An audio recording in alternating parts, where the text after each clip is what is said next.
পানির ভিতর জ্বললে বাতি ঝড় বাতাসেও নেবে না, ল্যাংটা বাবার মুরিদ হইলে নামাজ রোজা লাগে না। ভণ্ড পীরের দরবার আছে না নাই? আপনাদের এলাকায় নাই? ডুগি তবলা বাজায়া নারী পুরুষ একত্রে জিকির করে আছে না নাই? ভাই পানির ভিতর জ্বললে বাতি ঝড় বাতাসেও নেবে না, ল্যাংটা বাবার মুরিদ হইলে নামাজ রোজা লাগে না।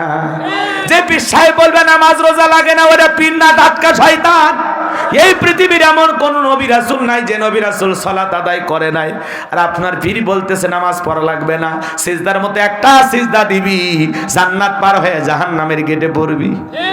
এজন্য বাজান, ওই তালা বাবা, সালা বাবা, লাউ বাবা, কদু বাবা, শিকল বাবা, গামছা বাবা, ওই ভণ্ডদের কাছে যাওয়া যাবে না। ভণ্ড পীর যেখানে, আমরা নাই সেখানে। আল্লাহ বলেন অকুনু মাস সাদিকিন, তোমরা সত্যবাদীদের সঙ্গী হও। যে পীরের পা থেকে মাথা পর্যন্ত নবীর সুন্নাত দিয়ে ঢাকা, যার চেহারার দিকে তাকাইলে আল্লাহর কথা স্মরণ হয়। পীর ছিল শাহজালাল, খানকায় পীর, রাজপথে বীর, নারায়ে তাকবীর হুঙ্কার দিয়েছে, গৌর গোবিন্দ পালাইতে বাধ্য হয়েছে।